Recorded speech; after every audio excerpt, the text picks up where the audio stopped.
Olá, boa noite. Começando 7h30, numa quinta-feira, dia 12 de agosto de 2021.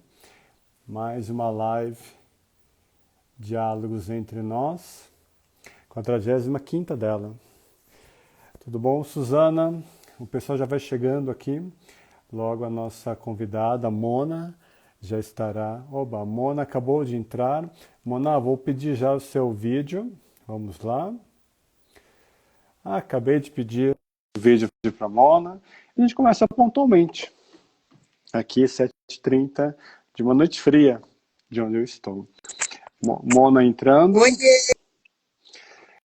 Dando uma... Tudo bom? O seu... A su... Mona, o seu áudio, a sua imagem estão bem falhando. Acho que agora atualizou. não tá bom? Tá me vendo e me Tudo ouvindo bem? bem? Eu ve... Sim, sim. Deixa eu só te arrumar Maravilha, aqui. Mona. Fica tranquila. Tá toda produzida, que linda. Ah, tem que ser, né? Tem que tá, por favor. Ah, é uma honra. Oh, maravilha, querida. Então tá, então vamos lá, Agora começando virei pontualmente. celebridade mesmo. Oba, oba, oba, aqui no palco virtual. Mona, eu vou rapidamente aqui dar uma apresentação institucional e aí você já está posicionado aí, a gente já vai começando, tudo bem? Tudo bem. Maravilha, então sejam todas, todes muito bem-vindos ao 45º Palco Virtual Live, Diálogos Entre Nós. Eu já começo dando um super boas-vindas, gratidão, Mona Ricumbi, por estar aqui conosco neste palco virtual. Super te agradeço, Mona. Muito obrigada. Eu que agradeço. Aqui é um espaço que fala daquilo que eu acredito, né? De diálogo, fala de inclusão, fala de diversidade, né? Fala de equidade. Então, é um espaço que me sinto muito à vontade e bom, né?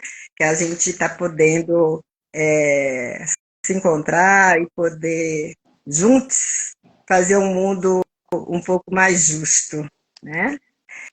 Eu já me apresento? Pode se apresentar e, inclusive, se áudio descreva também, por favor. Tá bom. O Sukukiambote quer dizer boa noite em Kibundo, a língua da onde eu sou iniciada. Eu sou uma mulher negra, de pele retinta.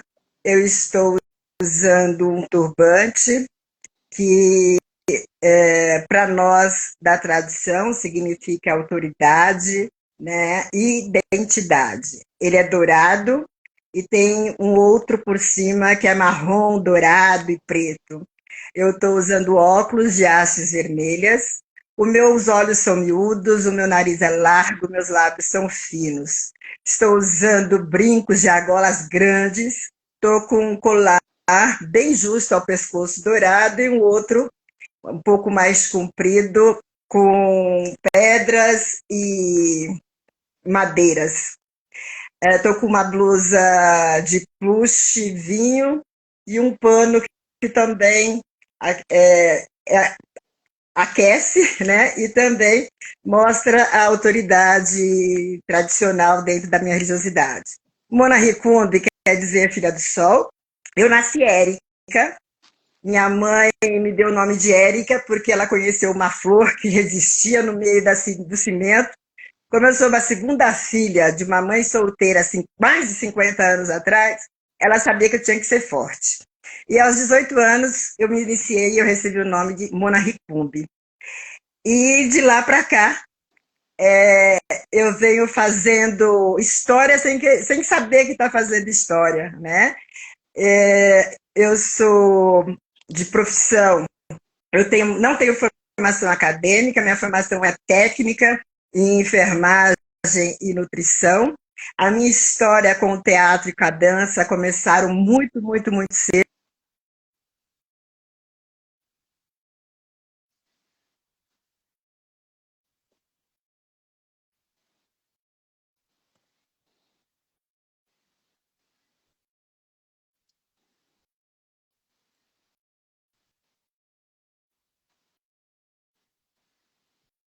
Mesmo sendo sempre periférica, eu morava bem próximo de um centro cultural.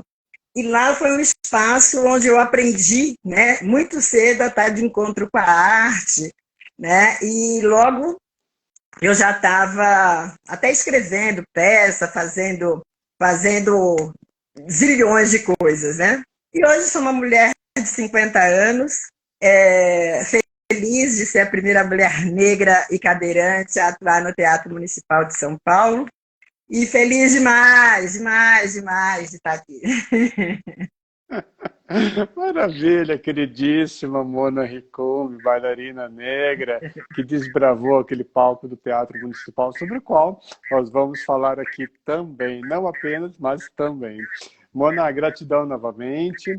Eventualmente a sua voz ela falha um pouco, mas permaneça aí que pode ter alguma instabilidade do Instagram e isso acontece. Eu vou rapidamente me apresentar. Primeiro, me audiodescrever, né? Sou homem, me autodeclaro branco, cisgênero, gay, representatividade importa muito, eu gosto de frisar isso. Uso barba e cabelo pretos curtos, um óculos de grau. Aqui onde eu estou está frio, então eu estou com uma blusa de moletom cinza, com um pouco de capuz junto ao pescoço para aquecer. E atrás de mim uma janela de madeira na cor castanha. Hoje, o 45º Palco Virtual Live, Diálogos Entre Nós. Eu sou especialista em diversidade e inclusão, em pautas interseccionais e estratégicas, racial, LGBT, pessoas com deficiência, gênero, geracional.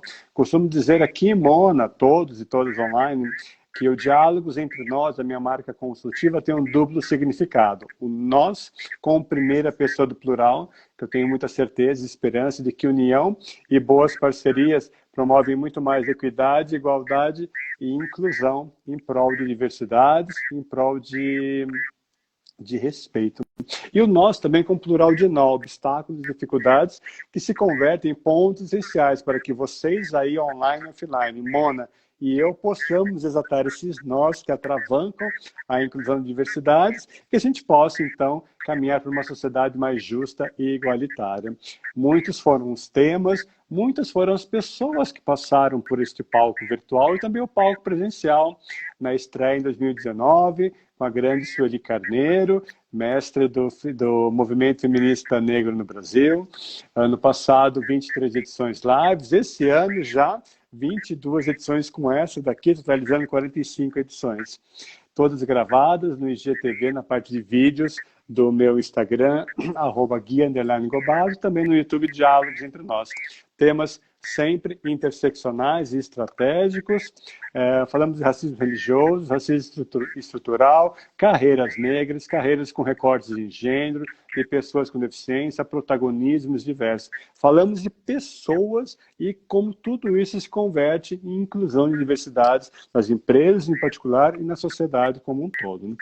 Mona, aqui eu gosto de frisar as minhas perspectivas, os meus locais de fala. Primeiramente, como mediador, com muita responsabilidade e humildade, a partir dos privilégios decorrentes de marcadores que me atravessam, como homem, cis, branco no país altamente machista, racista e transfóbico. Então, faço disso com muita responsabilidade para acessar espaços de poder e levar comigo pautas de grupos minorizados em direitos e oportunidades. Eu vi que passou por aqui na timeline a Dandara Hudson, mulher preta trans do interior da Amazônia, já esteve aqui 2 vezes nesse palco virtual, agora prestigiando a Mona Ricombe, a estrela da noite. Mona, eu vou rapidamente dar uma problematizada aqui, trazer aqui algumas reflexões, aí eu encaminho, então, para o primeiro brinde das suas reflexões, das suas trajetórias de arte e de vida em perspectivas interseccionais, que é o tema que nos une aqui, né? Tem uma matéria ontem divulgada pelo jornal El País, na edição portuguesa, o jornal espanhol na edição portuguesa, onde ele diz, né, os nossos passos vêm de longe, fecha aspas, mas a caminhada ainda é longa para as mulheres negras. E o subtítulo dessa matéria, o Brasil sistematicamente impede novas Rebecas, a nossa medalhista olímpica, através das suas profundas desigualdades de oportunidades que são marcadas por raça, classe, gênero e território. Sobre esta matéria que eu publiquei ontem numa rede social minha, eu trago aqui em primeira pessoa um comentário que eu acho que faz muito sentido com o tema da nossa noite. Esse comentário é da colega Suzana Dantas, que é especialista em mercado editorial de livros e modelos impressos digitais. Abre aspas, ela comentou o meu post. Eu, como mulher preta, posso garantir a você que os passos onde os meus ancestrais sentiram dores no corpo e na alma, eu sinto em pleno século XXI. Os corpos deles sangravam, sentiam dores, isso quando não faleciam. E a alma? Essa, eu penso que a genética falhou em muitos de nós. Alguns existiram não somente no passado. E digo isso porque vejo o cansaço nos olhos, nas mãos, na fala, no comportamento, na escolha de muitas pessoas negras de preferirem ficarem caladas a soltar o verbo. Medo? Talvez. Cansaço também. Confesso que às vezes me vejo como eles, mas logo me levanto e escolho as batalhas. Porque mesmo eu considerando guerreira e sempre falando para mim mesmo, ei, eu estou aqui, eu posso, eu sou boa no que eu faço, eu sou uma ótima profissional, eu sou uma pessoa do bem, alguns fazem questão de me colocar no papel da pessoa preta invisível. A caminhada não é longa, não é apenas longa e exaustiva, Guilherme. Em muitos pontos é inalcançável. Eu quero muito acreditar que um dia o mundo será igual para todos, mas não adianta fechar os olhos, suspirar e sonhar porque isso não acontecerá. Mas anseio que sejamos respeitados, valorizados e amados igualmente. Fecha aspas. Para dialogar com isso, Mona, eu trago uma fala sua que está naquele documentário, Mona, a luta da mulher negra com deficiência no Brasil, do documentarista Lucan Messer. Ali você diz, abre aspas, Mona Ricombe. Com a deficiência, eu vou dizer que foi só mais um detalhe na minha vida. Porque eu nasci mulher, eu nasci negra, eu sou mãe solteira, uma série de coisas que não fizeram da minha vida muito fácil. A gente sabe que o homem e a mulher negra, neste país, já nasceram fadados a morrerem cedo e pela bala da polícia. Eu não fui, não conseguiram me destruir assim. Fecha aspas, Mona Ricombe. Com tudo isso, Mona, de abertura, eu encaminho então para o primeiro brinde das suas reflexões, que serão verdadeiros brindes, tenho absoluta certeza. Mona, você foi, né, a primeira bailarina negra com deficiência a se apresentar no palco do Teatro Municipal de São Paulo, que é um patrimônio nacional aqui das artes no país. Eu gostaria que você, Mona, nos brindasse com suas trajetórias de vida, se aprofundasse nesse momento, né, de estar ali no palco do Teatro Municipal e nos dissesse o que representou estar ali e tudo mais que possibilitou a conquista daquele espaço de poder e de influência. Com tudo isso, Mona, o coração, os nossos ouvidos, o nosso palco e toda a nossa atenção e carinho são inteiramente seus, querida Mona. Por gentileza. Eu vou começar dizendo que eu também não consigo respirar. Existe um local onde todas nós, mulheres negras, nos encontramos. A fala que você disse agora há pouco, ela faz todo sentido para mim, para qualquer mulher negra que se entenda enquanto negra nesse país. Não conseguindo respirar é que me faz estar em tantos locais, de trazer a interseccionalidade. Trazer isso é trazer marcadores. E marcadores é exatamente ao pé da letra, marca as nossas dores. Como disse, sim, nasci mulher, negra, periférica, de tradição de matriz africana, me tornei mãe solteira e aos 30 e poucos anos também uma mulher com deficiência. Hoje, para além da deficiência, também sou idosa. Desde 2019, uma pessoa com deficiência, após os 50 anos, já é considerada idosa. Mas também artista e arteira. E essa forma de encontrar e me entender na vida é que faz eu continuar respirando. A minha vida, ela foi dividida como antes da deficiência e depois da deficiência. Uma deficiência adquirida por uma doença neurológica que acomete mais mulheres negras. E por ser, né, com esse recorte étnico, eu demorei muito para ter um diagnóstico. Poucas pessoas estudam a respeito dessa doença. Então, antes da deficiência, eu já estava nos palcos da vida, eu já escrevia, participei dos movimentos políticos, do processo de redemocratização do país, né? Quando se fundou o Gueledés, né? Eu participei desse momento efervescente. Tá me ouvindo, não? Sim, estou te ouvindo, estou te ouvindo. Desse momento efervescente, né, do nosso país.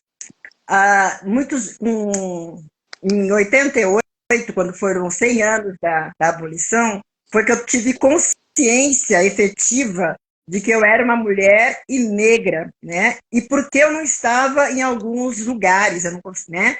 Eu tomei consciência que a gente não nasce negro, né? No Brasil, a formação educacional é voltada para o homem branco, cis, cristão, o dito normal, sem nenhuma deficiência, e de preferência que a sua família já foi dono de gente. Esse é o formato da pessoa para dar bem, né? E se está lá em cima na pirâmide. Se em algum momento você deixou de ser ou homem, ou branco, né? Ou cristão,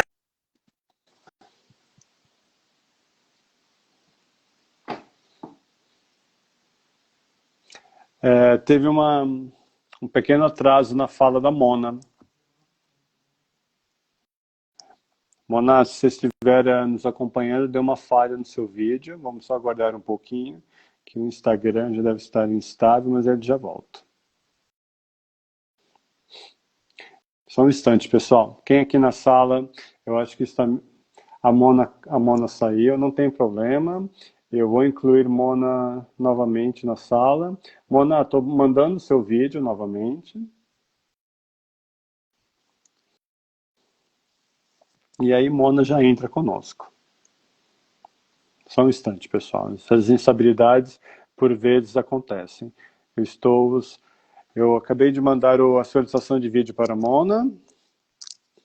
Um pouquinho de paciência.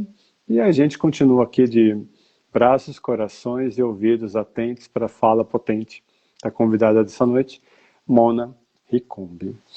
Deixa eu ver se Mona mandou alguma mensagem em paralelo para mim. Ainda não. Mona, você está na sala e eu estou pedindo seu vídeo. Vamos ver se dá certo dessa vez. Só um instante, pessoal.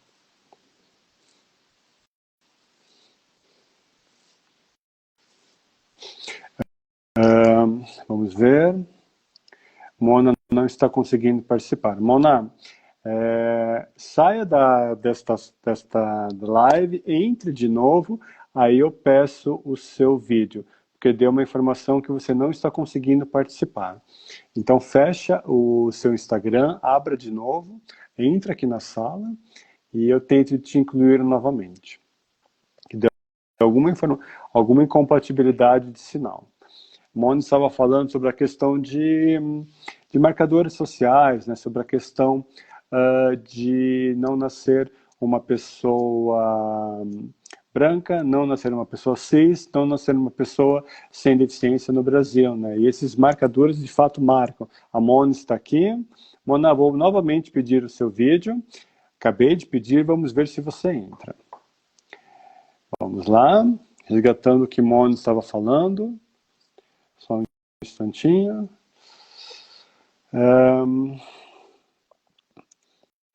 Você deve ter recebido aí, Mona, a minha solicitação de vídeo para você voltar à sala aqui. Logo, logo já dá certo. Boa noite, Verde, tudo bem, querido? A Mona teve uma instabilidade no sinal dela, por algum motivo, e a gente está tentando recolocá-la aqui na sala para o nosso debate. Isso, Mona, fecha o Instagram, abra de novo, entra aqui na sala e eu peço o seu vídeo. Então, Mona estava falando sobre essa questão de privilégios, né? Sobre essa questão de marcadores sociais, né? Num país altamente machista, num país altamente racista, altamente LGBT transfóbico, né? E capacitista. O preconceito direcionado a pessoas com deficiência.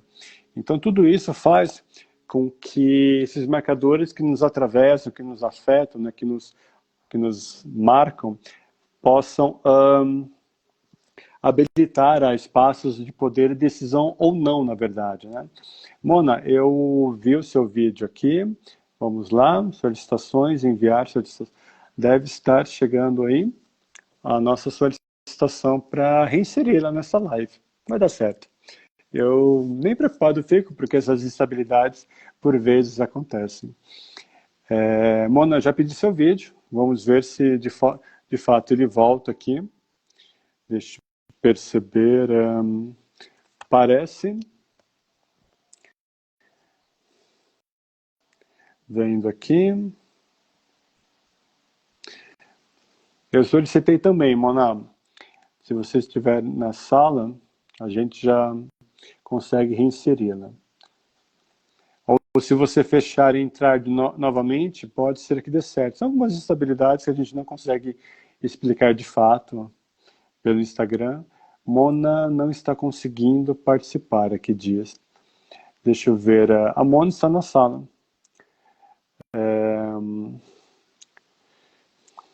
Novamente, mandei uma solicitação. Mona, talvez se você sair e entrar da sala, pode ser que dê certo. Então, no que eu estava falando, essas questões de privilégios, né?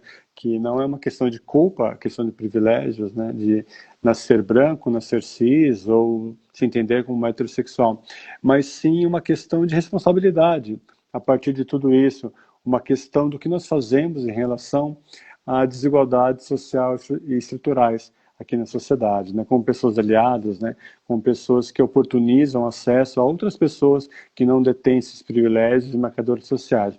Mon estava basicamente começando a falar sobre isso e quando o vídeo dela caiu.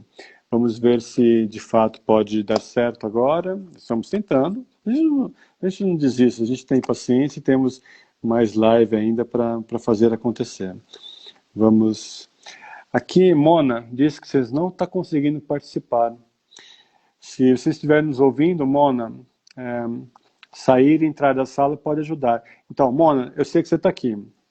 Saia da sala, feche o seu Instagram, por favor. Feche o Instagram, abra de novo e aí tente dar um oizinho que eu te coloco novamente na sala. Porque a banda que você pegou não tá acessando aqui. Então, desliga o seu Instagram, liga de novo para ver se dá certo. Tá bom? Deixa eu pedir para a produção aqui um copo d'água. Pega um copinho d'água para mim, por favor. A minha produção aqui vai ajeitar um copo d'água que eu esqueci. Então, Mona, você tem que fechar essa live.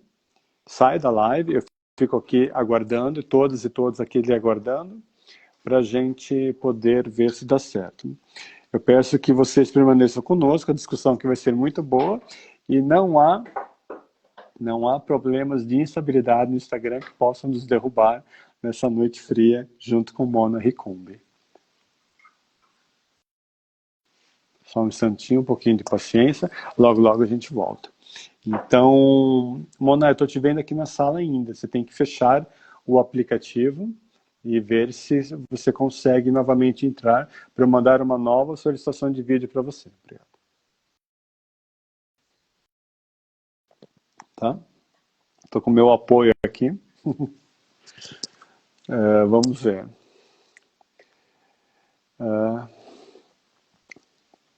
Mona, eu ainda estou te vendo na sala. Eu pensei que você já tivesse saído e voltado. Será? Mandei um vídeo para você aí. Eu acho que ainda não deu certo. Tá bom. Tá bom, tá bom. Uhum. Tentando aqui. Deixa eu ver se...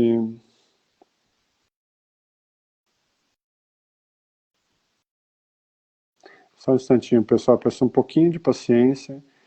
Alguma questão de conexão lá junto com a Mona.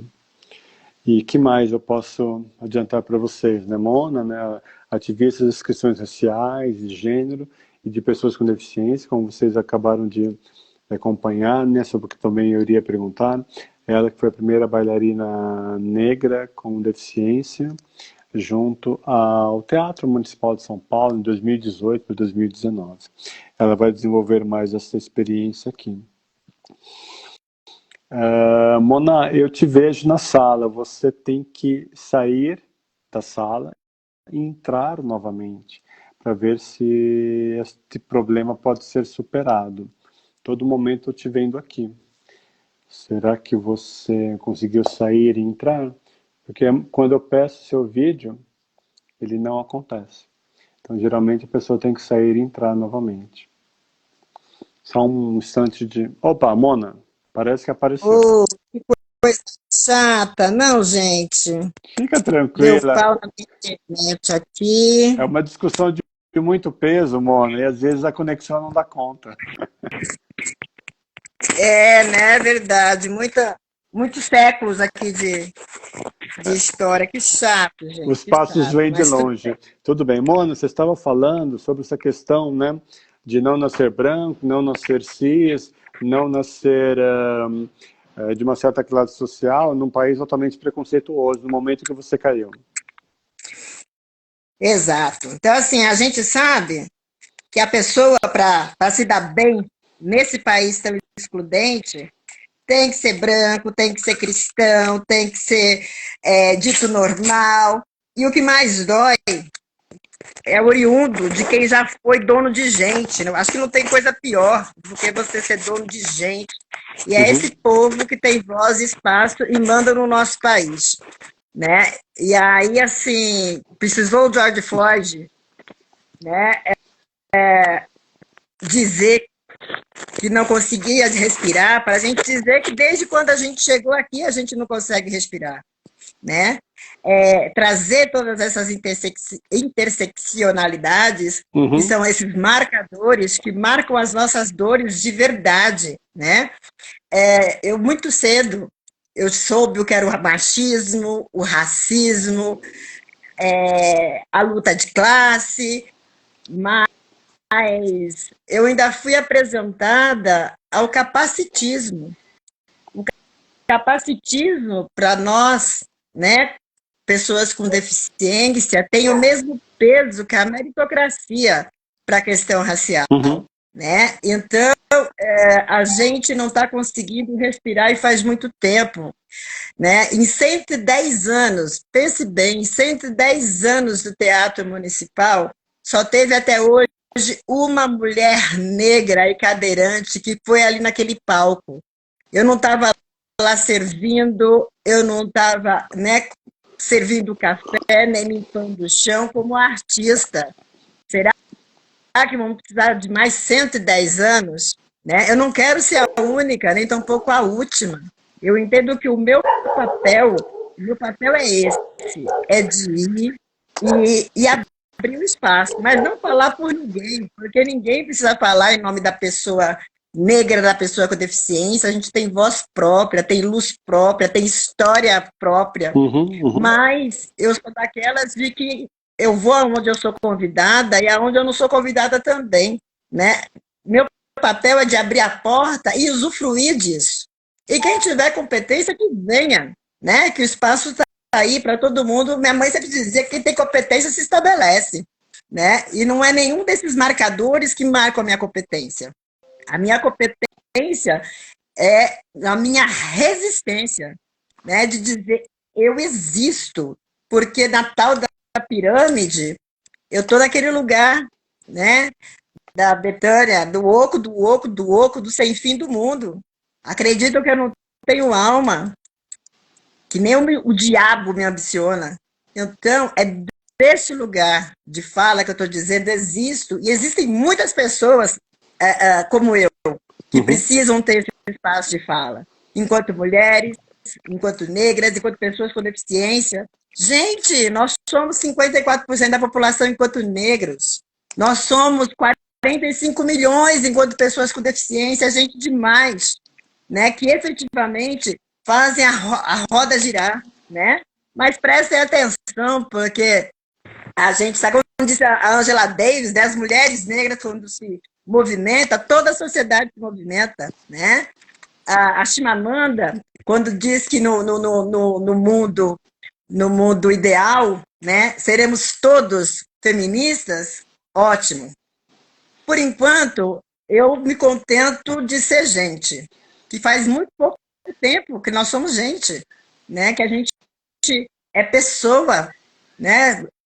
Pensar que há 130 anos a gente era coisa, a gente era peça, né? A expectativa de vida, né, de uma pessoa negra nas condições que vivia na Senzala era de 38 anos. Hoje, 2021, lá na cidade de Tiradentes, um homem negro vive até os 54 anos. Quando a gente fala, né, da velhice, quando a gente fala do ócio, quando a gente fala dos direitos da pessoa com deficiência, do idoso, da família, de que família a gente está falando? De que idosos são? Eu estou falando de pessoas que morrem, né, aos 54 anos. Não conseguem nem se aposentar para. Então, as diferenças são tão gritantes, alarmantes, que quando a gente encontra um espaço, onde a gente pode dizer da diversidade que nós somos, né, da onde a gente se entende e se reconhece, então a gente tem que estar, né, junto e fazendo as coisas acontecerem. Sim, de fato, Mona, essa questão de vozes, né? Eu costumo dizer que nem nesse palco aqui eu não dou vozes, na verdade, eu trago vozes, eu ouço vozes, né? E eu não falo por essas pessoas, eu falo com essas pessoas, eu falo em defesa dessas pessoas. E que pessoas estamos falando, né? Pessoas socialmente vulneráveis, num país altamente preconceituoso, né? Estou falando de pessoas que não acessam espaços de poder, de influência e de decisão a partir unicamente de serem quem são, né? Pessoas trans, LGBTs em geral, pessoas negras, mulheres com deficiência, de uma certa idade, ou seja, fundamentalmente pessoas antes de qualquer recorte didático em diversidade, né? Então, quando nós entendemos que realmente estamos falando de uma condição humana, de uma questão de acolhimento, de respeito, de pertencimento, independente de religiões, quais sejam, né? Se de matriz africana ou não, independente da questão geográfica, social, nós estamos falando de pessoas, né? E aí é fundamental, quando você trouxe na sua fala, questões sobre uma maioria negra, 56%, uma maioria de mulheres negras, o maior grupo populacional isolado do país, 28%, né? Então, de que pessoas nós estamos falando? Quais são essas pessoas que estão nos espaços de poder e decisão por exemplo, nós acessamos no palco do municipal, onde você se apresentou, né? Não haviam outras mulheres cadeirantes negras junto com você, né? Então, onde é que estão essas mulheres negras cadeirantes, se não são bailarinas? São presentes de empresas, estão em posições de destaque na política, na sociedade como um todo? Não, não estão, né? E esses questionamentos são fundamentais para que a gente possa entender as múltiplas dimensões na vida, né? E como diz realmente a história e imagem semiótica aqui conosco, é sobre poder, de fato. E aí, Mona, você trouxe, né, um pouco da sua fala, o que a própria Sueli Carneiro, né, nos posiciona, né, de que a mulher negra é vítima de duas opressões sociais, ela vive uma espécie de asfixia social, né, o machismo e o racismo, né, é uma combinação de opressões que circundam a vida de mulheres negras em toda a sua trajetória aqui no Brasil, um país altamente machista e racista, né? E você destacou também essas questões interseccionais nos espaços de poder e de decisão que você perpassa. Eu queria que você analisasse sobre a presença do machismo e do racismo, falasse também sobre o capacitismo, né? Nós não somos habituados a associar sexualidade a pessoas com deficiência, né? Então você que é ativista em gênero, ativista em raça e ativista de pessoas com deficiência, o que você nos diz em relação a esta pauta, essas camadas de opressão para além do machismo, racismo, o capacitismo também? É coisa, né, meu amigo? Oh, é pano É para manga, coisa. Olha, senta essa, que vem esse história. convidado, né? Então, eu até falei, né, anteriormente, que eu muito cedo, né, a minha mãe ela já não nos enganava com relação ao mundo que a gente vivia, né? Uhum. Muito cedo minha mãe dizia de que, olha, você tem que ser excelente para ser considerada razoável, mesmo que você faça o máximo, você vai ser sempre irregular, então faça o máximo. Então, infelizmente, eu tive que falar isso para o meu filho também. Eu achei bruto naquela época e, olha, lutei bastante. Eu entrei no movimento negro muito cedo, né? O feminismo negro também foi todo um espaço que a gente foi criando, isso não existia, né? Eu pensei que não ia precisar falar isso para o meu filho, mas eu precisei. Não só isso, como aquela época das calças, né, com um monte de bolso, eu costurava tudo, né? Por quê? Porque muito medo de que ele fosse parado pela polícia e colocasse alguma coisa, sabe? De não falar para meu filho ficar jamais sem camisa. Por que ele não pode ficar sem camisa? Porque Deus me livre, entendeu? Passa e leva, não vou identificar nunca mais. Que mãe branca, tem que se preocupar com isso, tem que falar, tem Uhum. esse tipo de conversa com seu filho, né? Então, são dessas violências que a gente está falando, né? E ela não pega também só aqui na periferia, não, né? Qualquer menino negro, menina negra, né? Que possa até financeiramente ter algum recurso, ela vai, ou ele vai ser perseguido quando ele entrar numa loja. Então, são Uhum. coisas que só a gente sabe, entendeu? E depois a gente tem que escutar que é mimimi.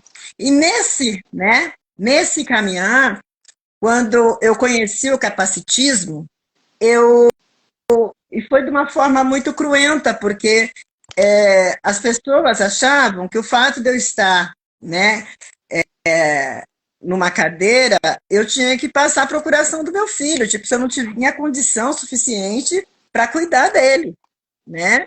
Muitas vezes eu levava ele no médico, como eu estava na cadeira, eles não entendiam que eu estava acompanhando meu filho, né? Como se eu não tivesse capacidade suficiente de acompanhar meu filho na escola, de acompanhar ele né? E não foi fácil, por exemplo, a escola dele não era adaptada. Então, como é que eu frequentava as aulas dele, as reuniões? Os professores tinham que descer, porque eu também não ia abrir mão do meu direito de saber do meu filho se não estava lá, né, Uhum. arquitetonicamente preparado. Eu falei, eu não sou o problema do mundo, é o mundo que não se prepara. Né? Eu Uhum. fico louca, sabe, Gui? Porque eu falo, gente, tem duas grandes verdades na vida. Apenas duas, o resto a gente não sabe. Uma é que a gente vai morrer. Isso é uma grande verdade e é inevitável. E a outra é que a única condição para você se tornar uma pessoa com deficiência é estar vivo. Então eu não entendo como é que as coisas não são feitas com essa realidade. Já que a gente vai ficar velho, então por que eu vou construir escada? Já que a gente, né, é natural do ser humano, então por que eu vou ter um banheiro que não dá para eu ficar em pé, porque se eu vou envelhecer, eu posso cair, eu posso morrer, eu posso, né, ter uma deficiência, mas não, né? Pensa de uma Uhum. forma tão micro que não deixa, né, abrir desse tamanhão assim, entendeu? Uhum. Porque, que nem eu falo, eu não gosto muito de inclusão. A palavra inclusão, eu sei que ele é importante para as pessoas entenderem do que a gente está falando. Mas quando eu falo inclusão, a pessoa está lá, eu tenho que trazê-la para cá. Eu gosto de pertencimento, nós pertencemos a essa sociedade, né? Uhum. Nós pertencemos a esse espaço. Então, e dentro disso, né, na luta dos direitos, que assim, quando eu saio na rua, eu não saio só a cadeira, eu não saio só a mulher, eu não saio, não é um pedaço de mim, eu saio inteira, né? Inteira. E eu quero ser pessoa e com direito a tudo, né? O direito também de me relacionar, da orientação que eu tiver. Uhum. As pessoas acreditam que as crianças, né, quando nascem deficiência, elas não têm um desenvolvimento sexual. Tem sim. E as pessoas que se tornaram deficientes não querem dizer que sexualmente acabou a vida, muito pelo contrário. Né? Existe uma outra forma, um outro olhar, né, que você tem para a sua sexualidade, mas ela existe.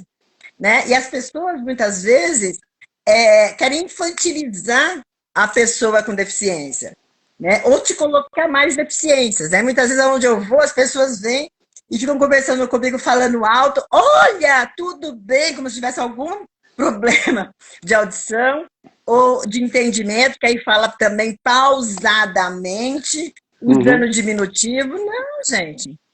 A pessoa com deficiência só quer uma coisa: autonomia.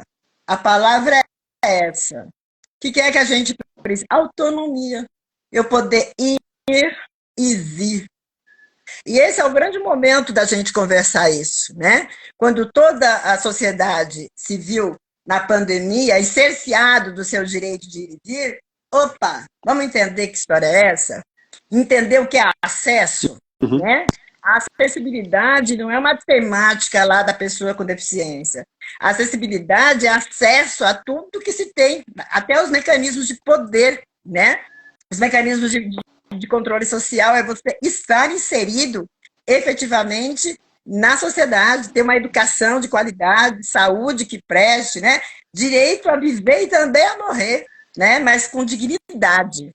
E dentro desse processo, eu venho também agora fazendo essa fala da questão da sexualidade da pessoa com deficiência, que ela existe, ela é presente, ela é importante e ela não está dissociada das outras necessidades, Uhum. que é saúde, educação, papapá, papapá, afeto, né? Vida amorosa faz parte da vida, né? E é um mecanismo tão hipócrita dessa vida, né? Que não falam dessa relação consensual, mas o maior número de estupro que a gente tem são de mulheres com deficiência dentro das suas casas, Uhum. mesmo tendo uma subnotificação, né? E muitas vezes depende daquele opressor ou daquela opressora, né? Mas também se esconde, nem fala do que é consensual, nem daquilo que efetivamente está destruindo, né? Uma casa, uma mulher com deficiência lá onde ela vive. Então, hoje, eu estou num trabalho também, né, de coprodução para fazer um documentário que fale dessa coisa da sexualidade da pessoa com deficiência Uhum. com essa transparência, sabe? Poder falar de masturbação, poder de falar de métodos para você efetivamente ter uma vida prazerosa, né? E que isso não tem que ficar falando a miúda, sabe? Escondidinho. Os próprios médicos, né? São despreparados para falar com a gente a respeito disso. Os familiares, muitas vezes, né, essa coisa de querer estar junto e tal, muitas vezes sufoca e não deixa a pessoa dizer que, olha, tem as suas necessidades sexuais e que isso é normal, Uhum. né? Mas a gente sabe que o domínio do poder e do corpo, ele está para além da sexualidade, principalmente da questão da mulher, né? A mulher, desde cedo, ela é reprimida de que a sua sexualidade não pode aparecer. O homem, sim. Agora, a mulher, não. Fecha a perna, né? Faz isso, faz aquilo, usa tal roupa, tal, né? Já, as pessoas até culpabilizam, né? A vítima de estupro, porque estava com aquela roupa, né? Mas estava com aquela saia, mas estava com aquele decote, justificando Uhum. o injustificável. Então, uma das minhas lutas também, né? Para além das artistas, né? Os artistas com deficiência, que nós existimos, né? Para de fazer creepface, né? A gente, quando consegue... Eu tive a felicidade já de ter 3 trabalhos como atriz, e que não era contando nem a minha história, nem a história da cadeira, nem a história da doença. É isso, nós somos artistas, nós somos atrizes, podemos ser bonzinhos, ser malzinhos, né? Então, eu tive já essa felicidade, mas eu quero que outros também tenham, né? Uhum. E isso também é política pública, porque eu tentei esse ano entrar na Escola de Arte Dramática da USP, a 73ª turma de arte dramática da USP. Sabe quantas outras pessoas com deficiência tiveram nesses 70 e tantos anos? Nenhuma. Não tem nenhuma formada. Nada. Não tem nem rampa lá na Escola de Arte Dramática. Então, mas eu fui, né? Eram mais de 700 inscritos, fiquei entre os 50, já foi muito mais que muitas outras pessoas, mas a gente tem que bater na porta, Uhum. né? É cota. Como é que a gente faz isso? Tem que virar cota na universidade, cota no emprego, né? É isso. Como é que a gente transforma toda essa necessidade? É assim, política pública é assim, cobrando cota. É a gente efetivamente dizer, olha, tantos artistas são contratados, quantos são negros, quantas são mulheres, quantos são com deficiência, né? As pessoas, quantas vezes a gente vê, né, uma pessoa sem deficiência fazendo o papel da pessoa com Sim. deficiência. Aconteceu né, a questão né, da inserção do artista negro, né, começou por isso, quer dizer, eles eram blackface, porque era o branco lá pintado de preto, aí veio o teatro experimental do negro, e mesmo assim, né, a gente sabe que tem muito tokenismo, né? Bota um ou dois ou 3 ali para Uhum. representar toda uma, né? Que nem hoje. Artista negro é Lázaro Ramos e a Thais Araújo. Não se tem muitas outras referências para dizer que não tem. Uhum. Então, é isso. É esse papel de marcar presença e dizer que a gente não quer nada mais do que a diversidade, que é quando tem tudo para todos. É Exato. isso. Uma, que é uma reparação social histórica, né, Mona? Num país altamente diverso, né? Como diz a Ivone Gata de Rodas, que está nos acompanhando aqui, marcar território é fundamental em todos os espaços, né? Então, quando nós consideramos, né, um país de maioria negra, de maioria feminina negra, de um quarto da população com alguma deficiência, com diferentes gerações convivendo, 4, 5 gerações hoje no mercado de trabalho, e nos perguntarmos sobre a questão de artistas com deficiência, né? Não mais creep faces, né? Pessoas atrizes, atores sem deficiência, interpretando atores, atrizes com deficiência, personagens, né? Então é uma questão de nos perguntarmos, nos questionarmos de fato, né, sobre as escolhas em diversidades que estamos fazendo na sociedade e como isso representa ou não o que nos cerca, né? E você trouxe logo no comecinho um depoimento sobre que você costurava, né, os bolsos de calças do seu filho para que não tivesse nenhum problema em batidas policiais, né? Isso me levou diretamente para uma história narrada por Benilda Brito, uma mulher negra de Minas Gerais, uma das lideranças nacionais antirracistas, né? Que num trabalho pedagógico lá em Salvador, pelo Odara, Instituto da Mulher Negra, essa história era muito recorrente. E uma das assistidas ali, ela disse para a Benilda, né, que ela é de uma geração de bolsos costurados, né? E, ou seja, e aí nós temos que nos questionar que famílias brancas costuram os bolsos das calças de seus filhos, geralmente, para que não sejam plantadas provas indevidas por forças policiais, né? Que famílias brancas não dormem enquanto seus filhos não chegam. Claro que, por vezes, né, em termos de violência urbana, essa questão acaba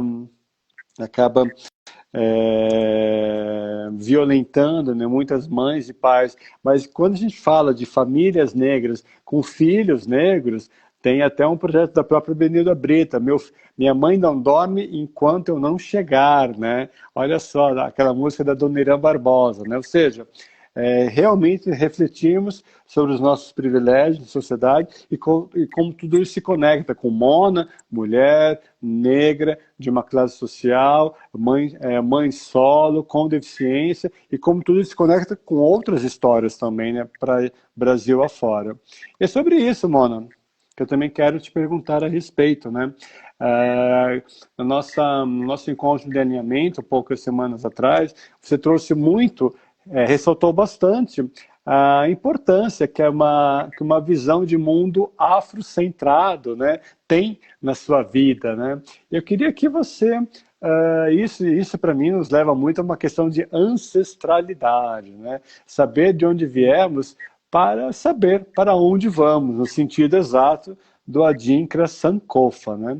Eu queria que você nos falasse sobre essa visão de mundo afrocentrada que em você é tão importante e estratégica, e como essa visão afrocentrada conecta-se com as suas pautas. Por gentileza, Mona. Tem tudo a ver, Gui. Tudo, tudo. Se não fosse essa visão de mundo africana, talvez eu não fosse a pessoa que sou e talvez não tivesse a mínima intenção de ser. Que visão é essa? Assim, visão de mundo africano é uma coisa, ser de terreiro é outra.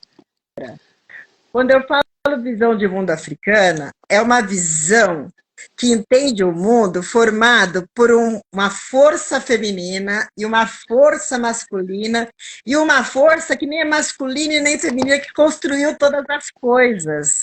Não teve ninguém, um único homem poderoso, como a gente conhece a história eurocêntrica, que fez todo mundo, depois descansou e depois ele fez as pessoas, e fez os animais, e fez as plantas. Não. A visão de mundo africano entende que a importância de cada uma das coisas, né? Não foi uma pessoa que conseguiu fazer tudo, né? As forças da natureza, todas elas coexistem e a falta de uma, né, não vai fazer uma falta tamanha. Então todo mundo importa, tudo é sagrado, não tem, sabe? O branco é mais do que a galinha, que é mais que o homem, que é mais que a pedra. Tudo é sagrado e tudo importa. A vida não é pensada de forma piramidal, é pensada de forma circular. Quando a gente está em círculo, quando a gente está em roda, a gente tem a certeza e a segurança de ter alguém aqui e aqui. Mesmo que eu balance, eu não vou cair. E nessa roda, quem é o professor e quem é o aluno? Quem é que dá e quem é que recebe? É uma relação que acontece o tempo todo e a gente vê isso materializado nas manifestações culturais negras. Assim, é a roda do terreiro, é a roda do jongo, é a roda da capoeira, é a roda de samba. Não é à toa que tudo que é preto, né, é circular, né? Vem desse olhar, né, de que eu só sou porque nós somos, né? Eu só estou aqui porque eu tive os meus ancestrais que me deixaram chegar até aqui. A importância do mais velho na visão de mundo africana é tão grande que eu respeito até aquele que nasceu um minuto a mais do que eu, porque ele viveu um tempo do qual eu não vivi. Uhum. Então, só por ser um minuto já é o mais velho. Imagine se isso for mais anos, né? Não existe na visão de mundo africana a possibilidade de ter um espaço como um asilo, por exemplo, um lugar onde só tem os velhos lá. Não existe mais velho que viva sozinho, longe da sua família. Né? Quanto mais velho e mais próximo da família, mais essa família ela tem respeitabilidade na comunidade. Então, quando eu falo dessa visão, por exemplo, se eu não tivesse isso muito introjetado na minha vida, eu não ia me entender. Quando eu me vi ainda com meu filho, né, passando para a adolescência, numa cadeira de rodas, e eu, caramba, e agora? Né? O que vai ser? Aí eu me apeguei nessa visão de mundo, onde as divindades do mundo africano, elas têm umas que não ouvem, tem outro que não tem uma perna, tem outro que é distraído, e ninguém deixa de ser sagrado. Todos são divinos. Desde, né, a própria natureza, a gente tem a folha que é macho, a folha que é fêmea, a folha que é hermafrodita, a folha que é não binária. Tudo que está aí, a diversidade que nós somos, é a mesma diversidade que tem na natureza. Uhum.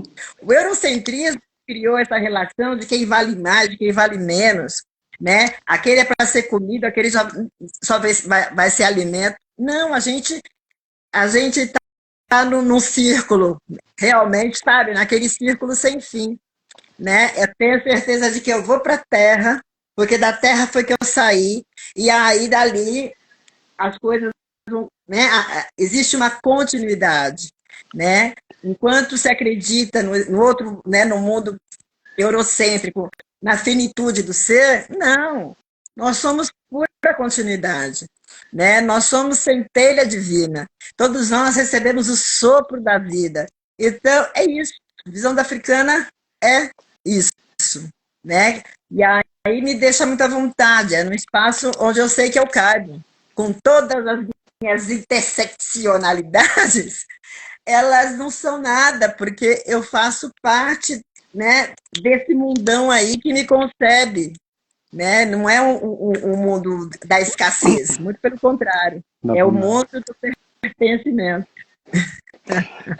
E esse pertencimento, Mona, é fantástico, fenomenal. Eu, em rodas de discussão de temáticas raciais, invariavelmente em rodas de mulheres negras, que eu tive a oportunidade de participar nos últimos anos, né, antes da pandemia, obviamente, né, mas sempre de discussões interseccionais, de discussões entre mulheres cis e trans, de mulheres negras, essencialmente, né.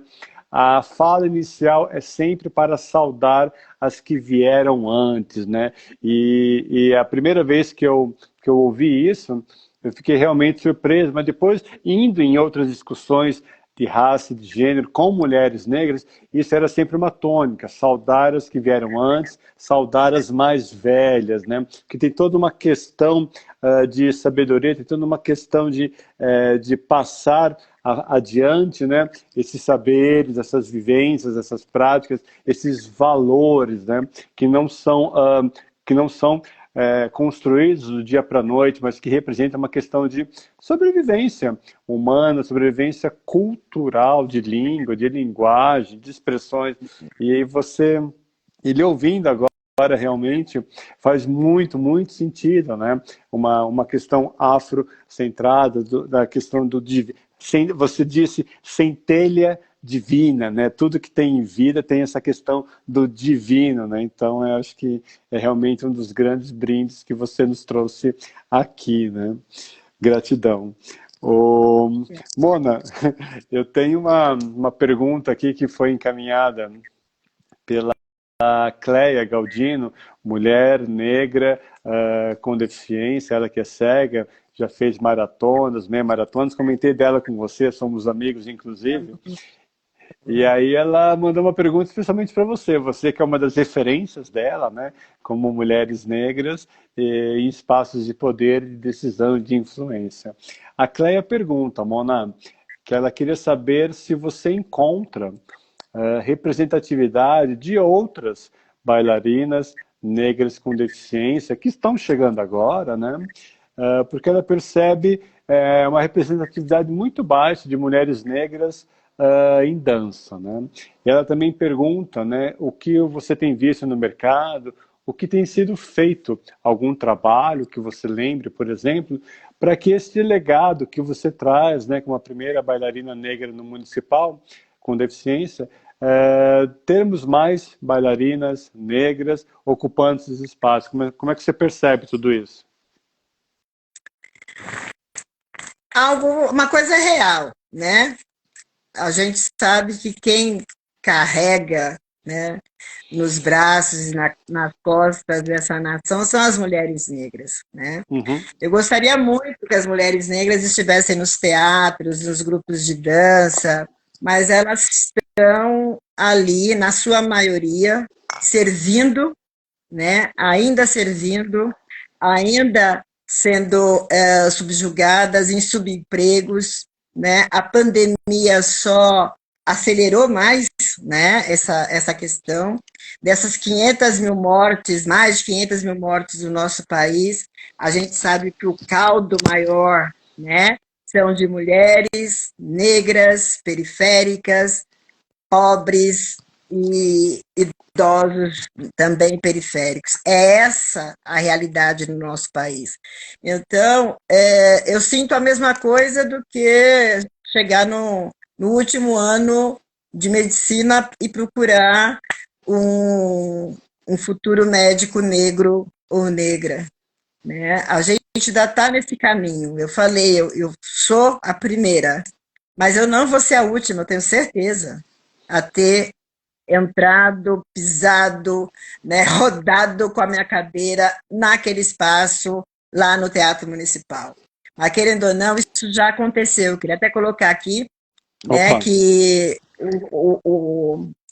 o teatro vai completar 110 anos, né, e nos festejos dos 110 anos, eu e mais outras pessoas que fizeram essa história vão estar lá. Então, mais do que nunca, assim, isso estava no meu documentário, agora está, o Teatro Municipal reconhece, né?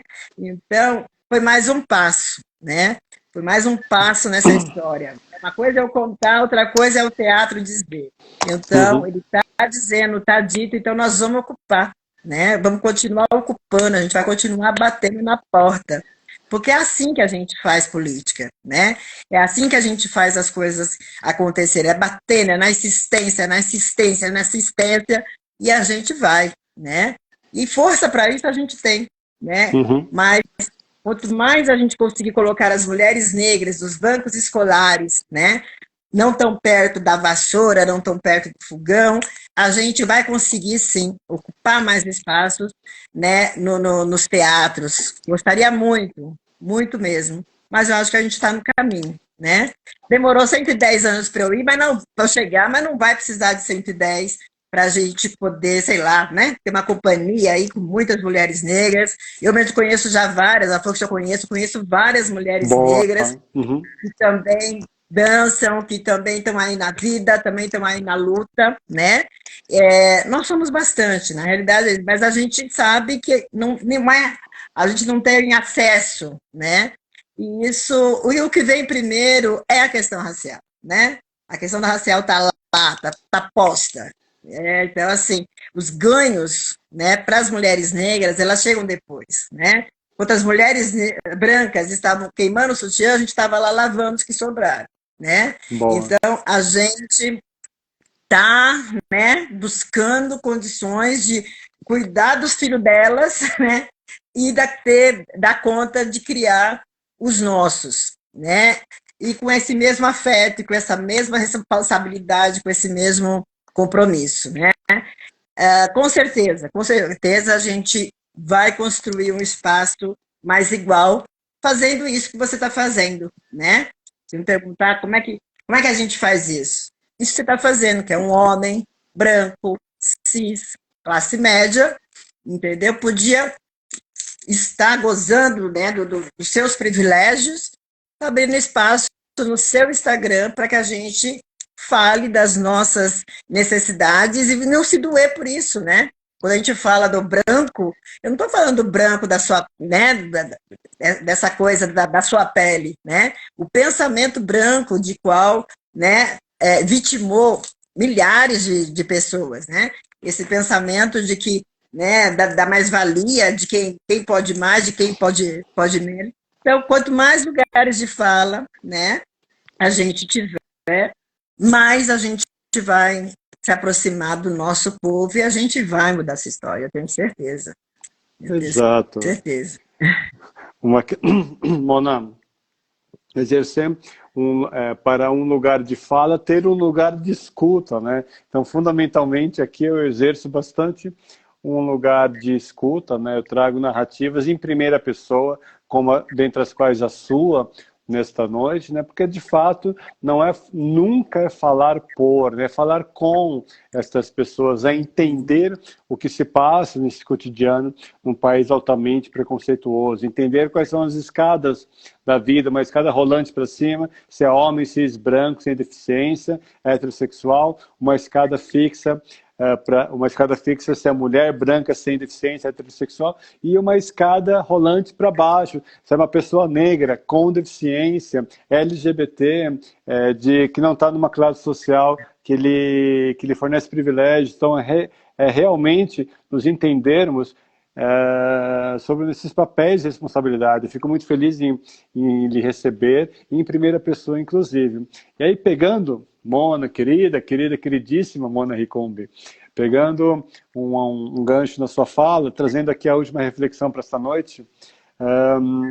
Antes disso, rapidamente eu deixo um convite a todas e todos aqui online para a próxima quarta-feira, a 46ª o 46º Palco Virtual Live Diálogos Entre Nós. Eu trago Camila Libório, uma jovem mulher negra lésbica, gerente sênior de marketing da L'Oréal Brasil. Ela que trabalha com empregabilidade, proporcionalidade negra e LGBT na comunicação. Vamos tratar do tema descolonização da beleza. Ficou interessada? Ficou interessado? Cola aqui dia 18 de agosto, quarta-feira, 7h30 da noite.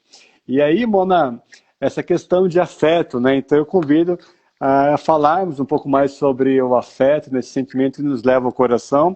Aí eu trago sempre um momento que eu sempre trago aqui neste palco, Sueli Carneiro, mostro ela aqui, é filósofa, ativista do movimento negro feminista no Brasil, amo ela de paixão, pessoal e profissionalmente falando, esteve conosco no palco presencial do Diálogos em 2019, e a própria Sueli disse, numa pergunta que eu encaminhei naquele momento, 2 anos e pouco atrás, sobre essa questão de afeto, né? Qual era a importância do afeto na luta antidiscriminação, na luta antirracista. É isso que ele disse, né? Que para muito além de ganharmos espaço na agenda antidiscriminação, nós temos fundamentalmente que ganharmos corações, né? E aí, Mona, eu quero saber de você a importância dessa questão do afeto, de corações, ou mesmo empatia na sua trajetória, querida.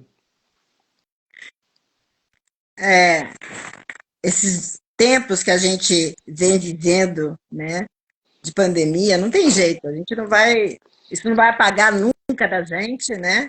E nós adianta falar que está tudo igual, que tudo ficou do mesmo jeito, que vai ficar do mesmo jeito, nem novo normal, mas eu acredito, eu acredito efetivamente de que o que a gente precisa para transformar efetivamente as coisas, para a gente ter equidade, igualdade de direitos, equidade, a gente poder sonhar junto com as mesmas, com os mesmos critérios, né? A gente precisa de afeto e de acolhimento. A empatia, ela é importante, mas, de verdade, eu acho muito difícil eu conseguir me colocar na posição do outro, Uhum. porque só eu sendo o outro, para eu poder efetivamente saber a conduta que eu vou ter, né? Que nem o que eu disse, com relação à mãe de um filho negro. O medo de que esse filho não volte, a bênção que a gente dá quando ele sai, é com o coração sangrando. Que por mais que você queira, enquanto homem, cis, tu pode compreender, mas sabe, essa chaga é nossa. Mas o importante é você entender que isso existe. Uhum. Né?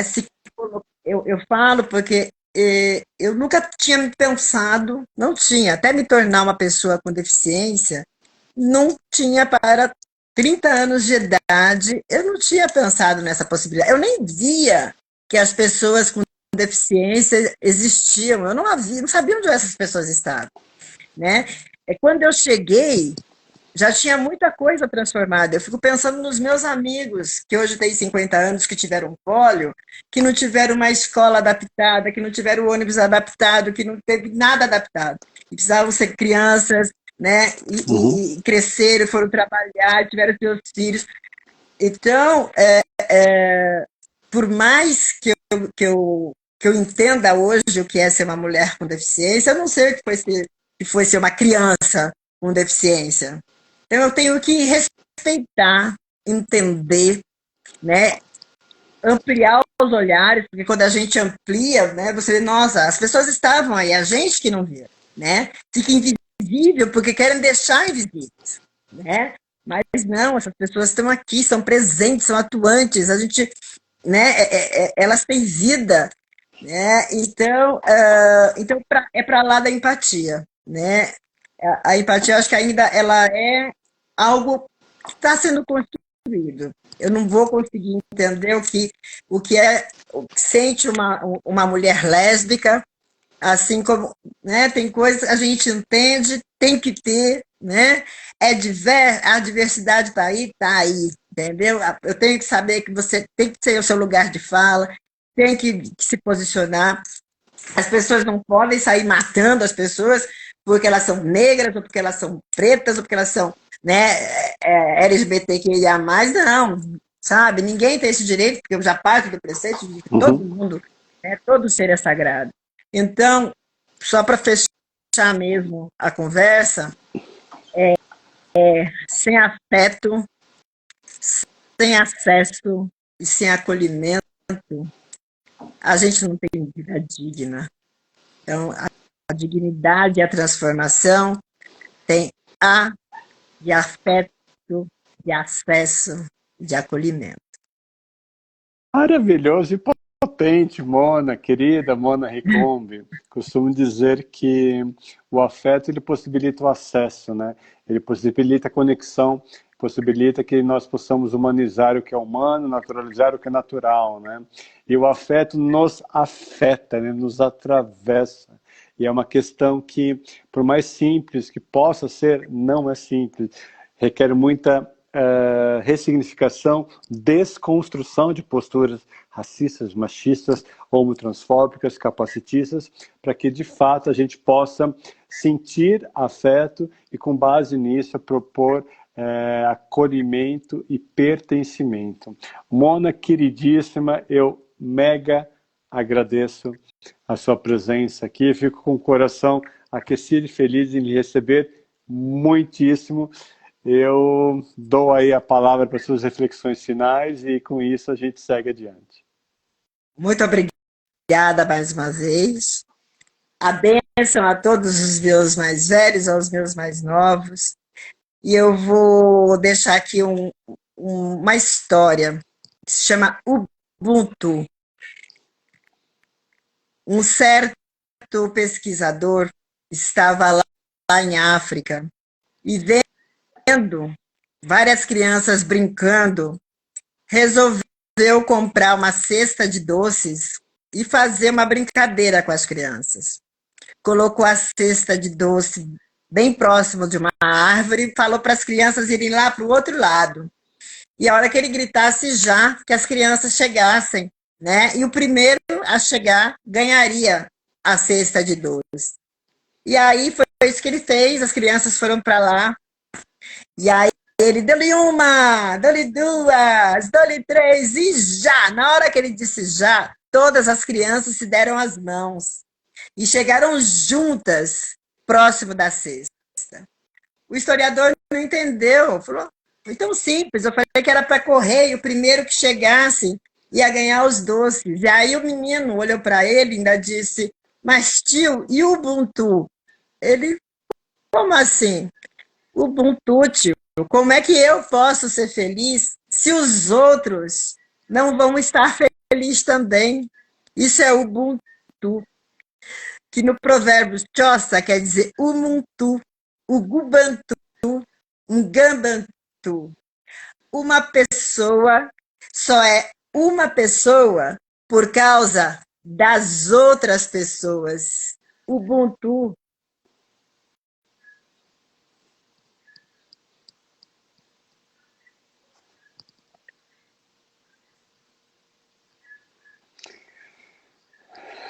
Como é que a gente dorme depois dessa, hein, Mona?